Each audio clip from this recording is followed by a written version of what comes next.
Alright, I picked up a power pellet and they turned blue. Oh my god, this is Pac-Man! It's just Pac-Man.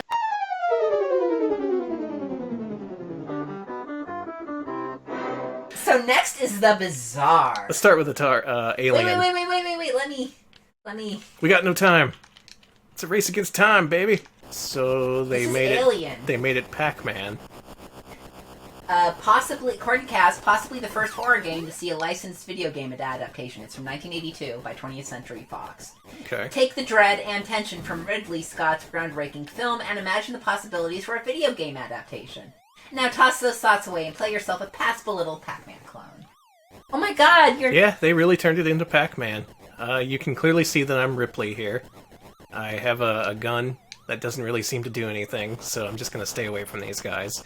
Alright, I picked up a power pellet and they turned blue. Oh my god, this is Pac-Man! It's just Pac-Man. I love those Xenomorphs' big old mouths that are like... Ah, yeah. They're like 75% mouse. Man, speaking of weird alien stuff, did you know that Michael Eisner wanted to do a licensed alien ride at Disneyland? Whoa, Disney really? World? Yeah, it was going to be a dark ride where you shot stuff, shot at aliens. Nice. He ended up being talked out of it by George Lucas himself, who was like, please don't do an adaptation of Alien. Here, you want to do an alien thing? I'll work with you on this. And so he made a design for him, a very simple concept. The Imagineers took it, ran with it, and they made a show called Alien Extraterrestrial Encounter. It is now gone. It has been turned into a Stitch ride. But yeah. That guy had some bad ideas. Well, here we go. Time for the main event, the game I've been looking forward to all stream. Chase the Chuckwagon.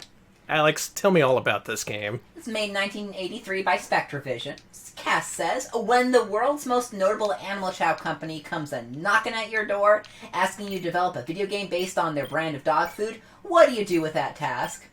Well, naturally, you pawn the task off to a single programmer and give him a weekend's deadline. Oh my god, a weekend? To get it done, of course.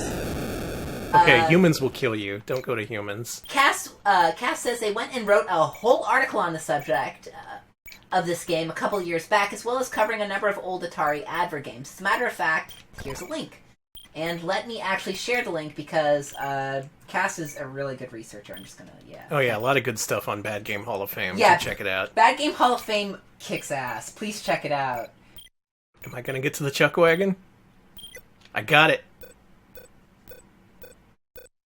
A whole weekend, this poor dude. I did it. I chased the Chuckwagon. Give me the burger. Give me the burger. I missed the burger. I missed the burger. Is this really all this is? This legendary game? Yeah. Yeah, this was a dog food game. You could send in proof of purchases from dog food and get this. Mm-hmm. That's how common 2600 games were. They were just... A dog food company could go to a guy and say, hey, make us a game over a weekend, and they would do it. I know for a while this was rumored to be an extremely rare game because it's mail order only, but not really. It's not really all that rare. So, yeah, it's notable for being a dog food game, and that's about the gist of it. According to Electric Boogaloo, it was designed by Mike Schwartz, who you may know better from their work on a certain game called Bubsy. Really? He helped make Bubsy, yes. No wonder he turned out evil. Hey, he also worked on Dick Tracy on Genesis and the EA Genesis version of Marble Madness. Dick Tracy on Genesis was good. Get the burger. Get the burger. I got the burger. You got the burger. I guess it's a bowl of dog food, actually. Well, I got fed. That's something. Hey, congrats. Coke wins! They do! Alright, 1983 Atari. Much like Coca-Cola products, this game was never intended for public consumption. Rather, it was packaged in a gift bag along with accompanying Atari 2600 consoles for an audience of 125 ad executives in attendance at a 1983 sales convention. Oh, this was for executives. Alright, so this is just a little, a nice little promotional item. I guess this would be Coke, and you have to fend off the Pepsi invaders. Pepsi invaders is not the it goes by both Pepsi invaders and Coke wins, but from what I understand, it is kind of internally it's Coke wins, so I think that's what folks call it. But Okay. I'm not sure what's exactly correct here. Let's see. This game is literally a sprite swap of Atari 2600 version of Space Invaders. Oh, no wonder it plays okay. It's officially modified by Atari programmer Chris Omarzu. I beat a level. Grass. Coke wins. Coke does fucking win. I want my mommy. This is by 1983 Z-Mag. From the manual. Poor Teddy. He's had a bad dream and now he wants his mommy. How about giving him a hand? Steer him towards the magical stardust ladders. Help him avoid the nasty dream demons who try to block his path. Mom's sending special kisses to help him out, too. Now, if the little guy can make it up a couple of big mountains, he'll get a big bear hug. Also, it's a platformer without jumping. It is. Yeah, you have to attach your Spider-Man web to these points, and then you climb up. Can I get the apple? I want my mommy. Are you supposed to catch things, or...? Yeah, I thought I was supposed to climb up to the top, but not much doing. Ooh, boy. They sold a game with the title I Want My Mommy, and people just accepted it. According to Atari Spot in chat, this and other Z-Mag games are likely originally from Bit Corporation. Oh my god, really? Sachin? Or maybe they were just related to Sachin, but yeah, Bitcorp is definitely Taiwanese, if I recall. This does not play well. Journey Escape! Okay, Cass says, this is 1982 data age. The first video game based on the rock band Journey, presumably named after their 1981 album, Escape. Of course, the concept of this game also deals with literally escaping from a mob of love-crazed groupies. Oh, is that what I'm doing? I gotta get away from the fans. Sneaky photographers and shifty-eyed promoters. Ah. Featuring awesome 2600 sound chip renditions of Don't Stop Believing, plus some other random background song that I don't think resembles any other Journey cut. Also featuring a cameo role by the Kool-aid Man, who we'll revisit in another minute. Just Don't Stop Believing. I don't know what this is. I'm glad the background's an ally, at least, with that rainbow. Oh, that's beautiful. Okay, well, that's Journey Escape. I escaped. I like the arcade game better. Yeah, it's not based on the arcade game either. It's King Kong by Tiger Vision. 1982 Tiger Vision. Coming to you from Tiger Toys Electronics subsidiary Tiger Vision, a wholly original 2600 title not based on any other existing video games, and most definitely only drawing inspiration from the film of the same name. Oh, clearly. A film which, I must stress, nobody else had ever thought to adapt to a video game prior to this. Needless to say, there's a whole heaping load of legal and licensing dealings surrounding Tiger's King Kong games, and their dealings with Universal Studios in order to try and win some money from Nintendo in the court of law. But there's honestly too much to cover that it's not even worth trying to get into here. Yeah, it's... Wow, so Tiger was responsible for bringing official King Kong to 2600. Yeah, Nintendo got in trouble, of course, over the resemblance of their game, which I can't remember the name of. I don't know what that was. Maybe it never existed. Mm-hmm. It was called Monkey Guy, right? Yeah. The Monkey Man. Monkey Dong. Monkey Dong. No, that's something else entirely. I'm gonna rescue the lady. I'm gonna do it. I'm gonna do it. Here I go. You got rescued. Yeah, I guess this is a mascot platformer, isn't it? It kinda is. I just like the way they drew King Kong. He's like a turd with legs. Alright. That's so mean. Kool-aid Man. Oh, here we go. 1983. And now, oh my god, he's here. He burst through the wall. Alright, so. Let's do for it just again. 125 Kool-aid proof of purchase points, or $4 when the game eventually landed in the bargain bins across America, you can assume the role of the iconic Kool-aid Man himself in a video game for your home computer console. Possibly the first ever advert game if my research hasn't gone and overlooked anything. All that said, it's not actually a terrible game. I mean, it's not great, but it reflects the concept of the brand well enough. Also features a rad intro cinematic, which is true. Yeah, he burst through the wall, and now he's ramming himself into the side, and I cannot stop him. Kool-aid Man does not want me to play his game. Kool-aid Man is... And they're drinking all my Kool-aid, look at them! Are those the Thirsties? Yeah, they're the Thirsties. Oh! Oh, Kool-aid Man, Thirsties. too busy fucking around in the corner. Thirsties are all like, mind if I take a sip? And Kool-Aid Man is just bashing himself into the wall. Yeah, this seems like the kind of thing you could buy with Kool-aid points. Here's a game I'm looking forward to. Mangia. So, Mangia... Oh, this is a little bit loud here. Mangia. Possibly the most bizarre game concept in the Atari catalog. You must dispose of an endless supply of plates of spaghetti your mother is serving you without her noticing by discreetly tossing them out the window or passing them to your dog. You can also go and eat the food as a last resort to clear the table space, lest it buckle under the weight of too many plates, but watch out, eat too much and you're in for a truly shocking surprise and loss of a one-up. This animation must be seen to be believed, and I implore you to show it on stream. Okay, let's do it. Let's play Mangia. Yeah, I know this game's concept, and I told Alex it sounds amazing. This sounds like a great idea for a video game.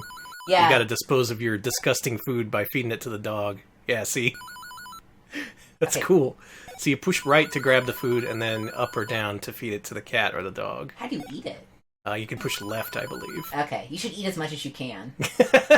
I want to see the disgusting thing Cass mentioned. I want to see how gross it gets. Yeah, you saw the alternatives. You saw me feeding it to the cat and the dog. That's the thing you can do if you want to actually win the game. But we have a mission here. We gotta stuff ourselves. So what do you think happens? I think you explode and it's really disgusting. That's probably what happens. But you're just a kid. I like the human graphics here. They're actually quite large and detailed. You can clearly tell that's a kid with his legs dangling over a chair. The mom is the size of an average human mother. Uh-huh. Good, good. And I'm eating. You sure are. I'm eating it up. Yeah, feed me more. Keep it coming, Mom. Delicious. Keep eating.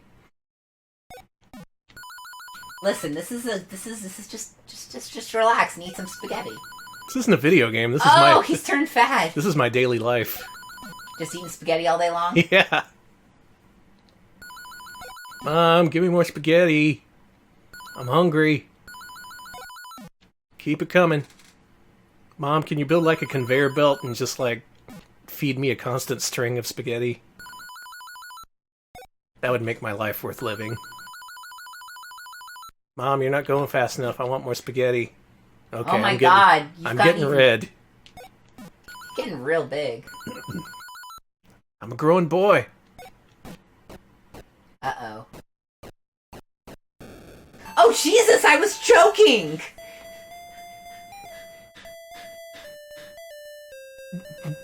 Wow.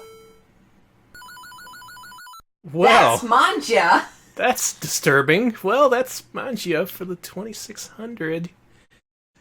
Tell you what, how about we finish up the bazaar and then we play like one or two prototypes because we gotta wrap things up here. Okay, so this is by 1982 U.S. Games. Quaker Oats U.S. Games returns again with a novel marketing concept. A Quaker Oats game, really? Yeah, they did another one earlier. Rather than bothering to name their own video game before releasing it to retail, they instead decided to have you, the Atari consumer, name it for them as part of a $10,000 contest. If a winner for this contest was ever announced, I've certainly not heard of one. Oh, they didn't pick a winner? That's hilarious. As it turns out, European distributors had no patience for this gimmick and simply opted to title it Octopus. Good enough.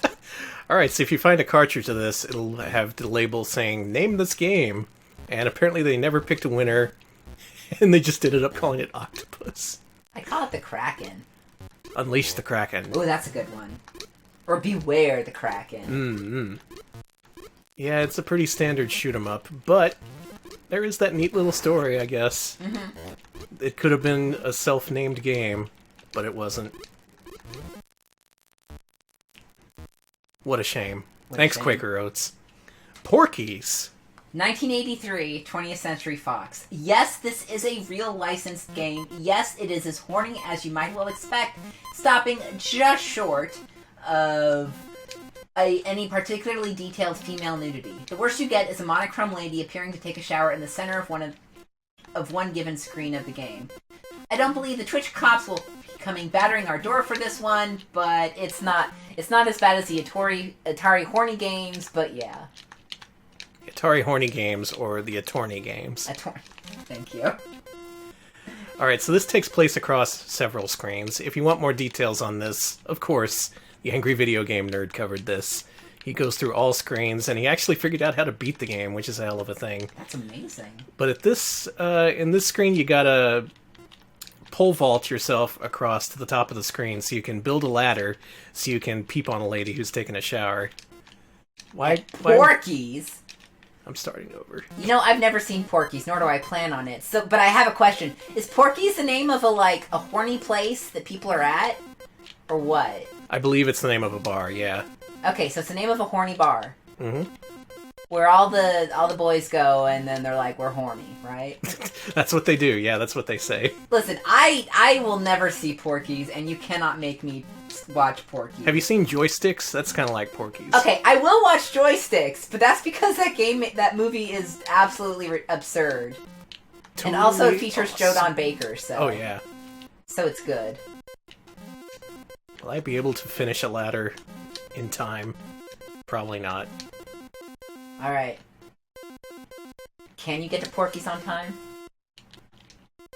Well, it stopped spawning pieces of the ladder, so that's a good sign. Cool. Just watch the AVGN episode, I ain't doing this. Revenge of the Beefsteak Tomatoes. Another 20th Century Fox game, this one from 1983.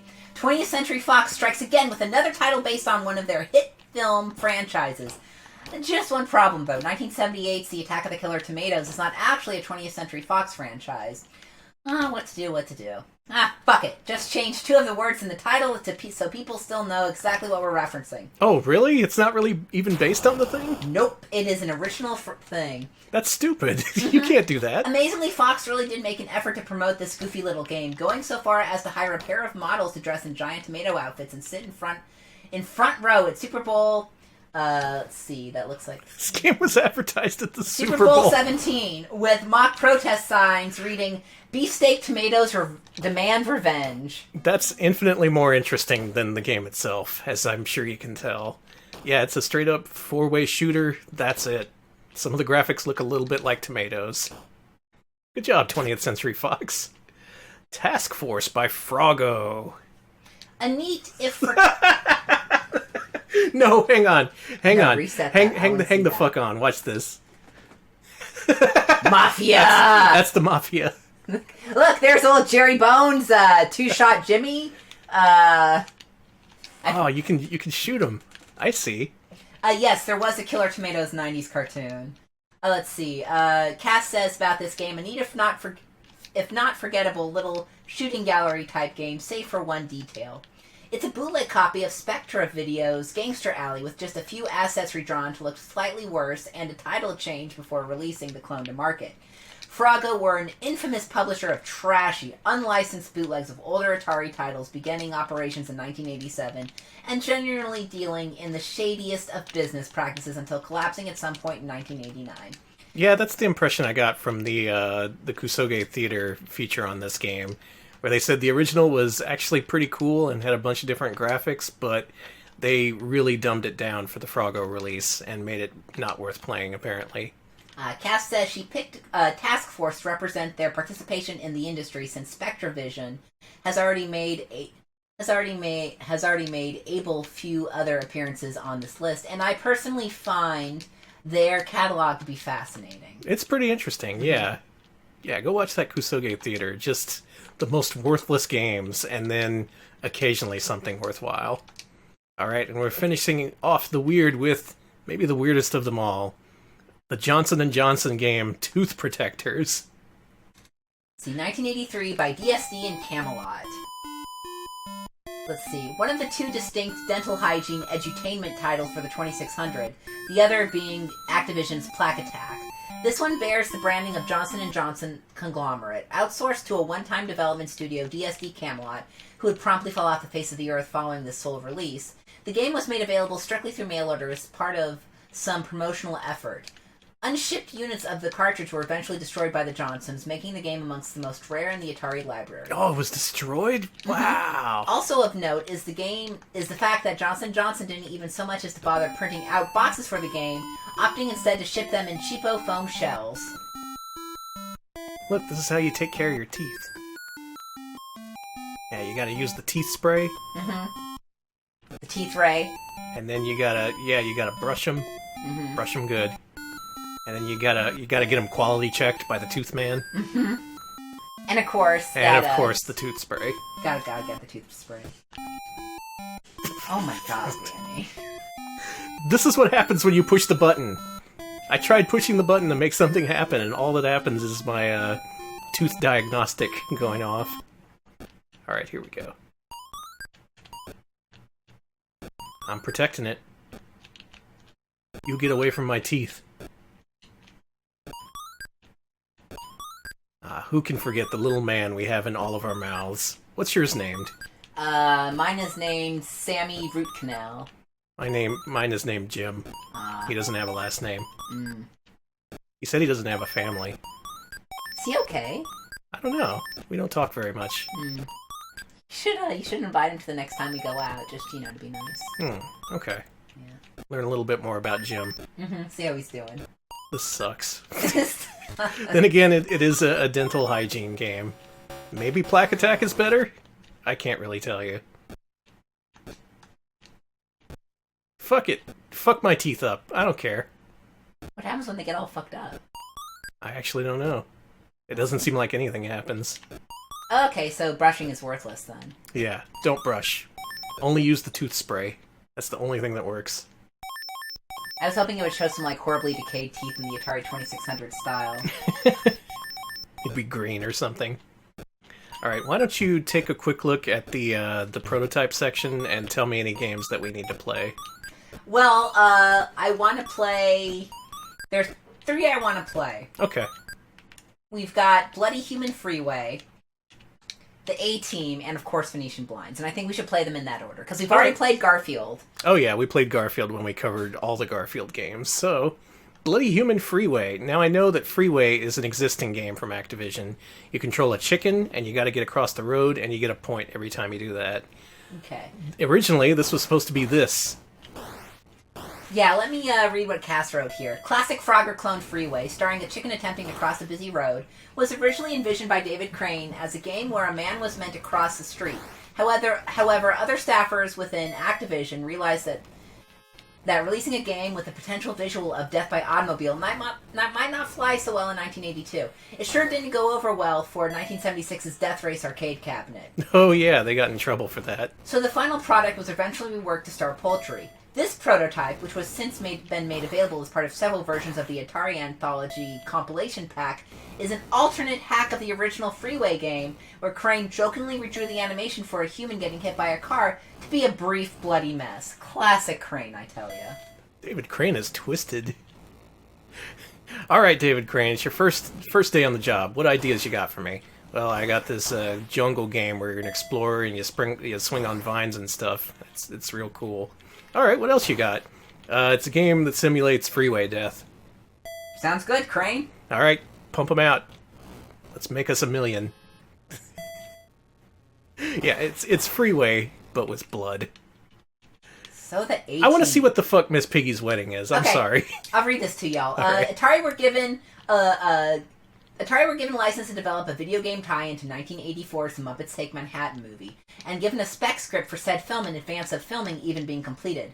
The game centers around the film's wedding scene, going so far as to employ Gonzo as the priest. Yeah, there he is. Much as in the final movie. However, for reasons I can only speculate as likely due to Atari being a raging dumpster fire in 1984, the game never saw completion and release. One player controls Kermit as he attempts to flee from the other player controlling Miss Piggy. I see. Alright, so it's a competitive game. However, contact between the two characters results in the game locking up, and Kermit is incapable of escaping the maze as intended.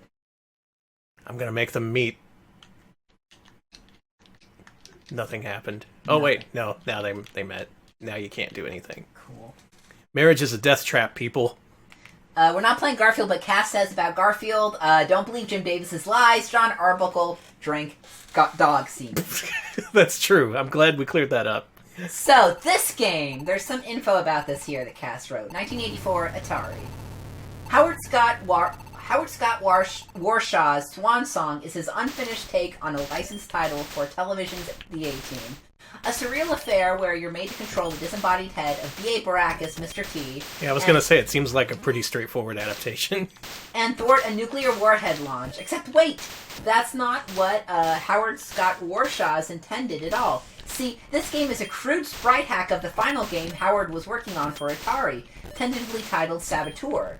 As the company sunk into financial ruin, Howard was unceremoniously fired along with hundreds of other employees as part of a massive restructure, despite having 3 million plus selling games under his belt.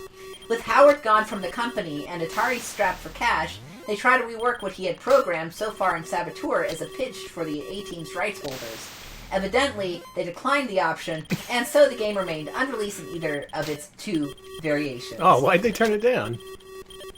Alright, well, I've ascended to the second scene here, where I'm still controlling Mr. T. And apparently you have to shoot this guy so that the waves can go down to shoot the wall or something? Alright, well, in 10 seconds we're going to find out if I'm doing the right thing or not.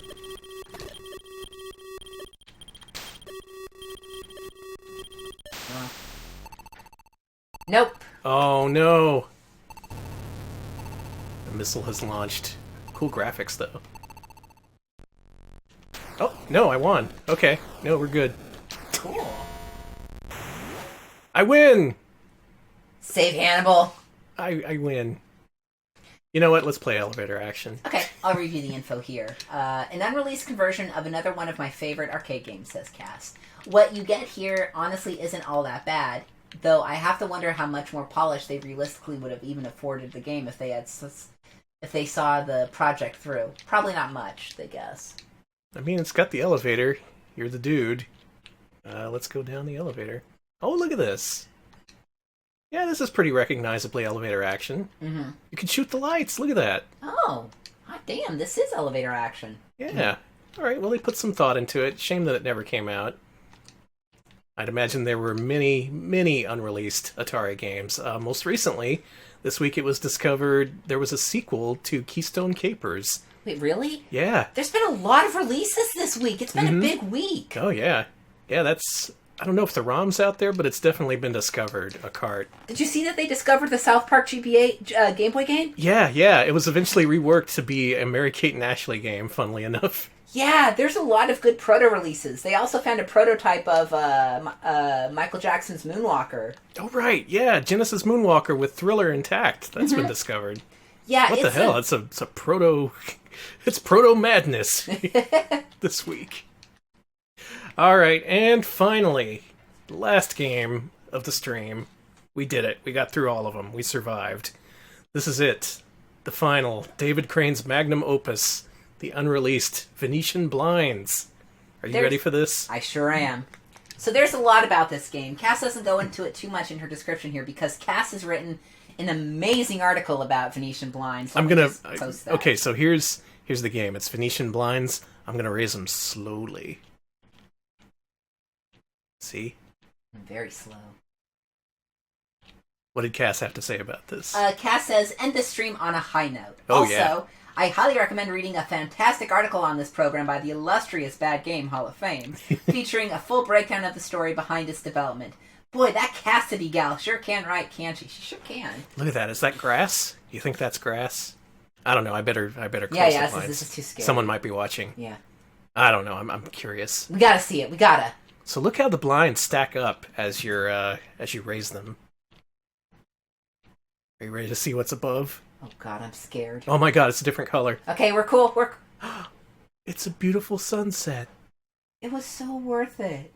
I was afraid of nothing all along. Yeah, Smebs mentions that Microsoft did charge $3 for this on the Game Room back in the day. Yep, this was on Game Room for Xbox 360. Yeah, you could pay 240 Microsoft points for this. And it had leaderboards. Mm-hmm. it was all part of their game room infrastructure, where occasionally they'd release unreleased games, but maybe not the right choice for this one because there's no gameplay. You just blinds up, blinds down, blinds up. You could do this forever. Mm-hmm. And But blinds down. definitely check out Cass's article. I'm going to post it one more time. This is an important part of video game history, but it's more than we can possibly get into in one stream. Just taken on its own, though, beautiful Venetian blind simulator. And isn't that what the Atari is all about? Simulating the best of life. You can be the guy from Porky's. You can be a tooth protector, or you can just be a guy sitting in front of a window, pulling up the blinds and pulling down the blinds, all on your 2600. The possibilities are endless, folks. They really, really are. Oh man, Oh, wow. what a journey it's been. I've been through hell and back. I have played some truly shit games and some games that were okay. I liked River Raid. I just that want to game play was more good. River Raid. I can't believe they said that shit about Carol Shaw. Jeez. I know, I mean, I seriously. can believe it, but I'm just like, Oh, what's a woman gonna do? Invent a prominent genre for video games? Pfft. Seriously, yeah, back then women had a huge role in games. Centipede, created by a woman. Shoot 'em ups, created by a woman. a lot of game MMO, this isn't Atari, but the literal logistics of MMOs were created by Danny Button, a trans woman, and it's amazing. Check out Mule and Modem War sometime. Yeah, Read yeah, about give him some credit, Give, for God's sake. for God's sake. Amazing. Anyway, that's our journey through the 2600. By no means comprehensive. We have not covered the most popular games. We could have done Pitfall 2, we could have done Keystone Capers, but if you want, you can check those out. Those are very much entirely playable on their own, and you're probably it's probably better off you getting a first-hand experience with those games. But in terms of bad and bizarre and just plain, I don't know what the fuck they were going for games, that's what we played tonight. I'm gonna have nightmares about tooth protectors for a while, I'm pretty sure.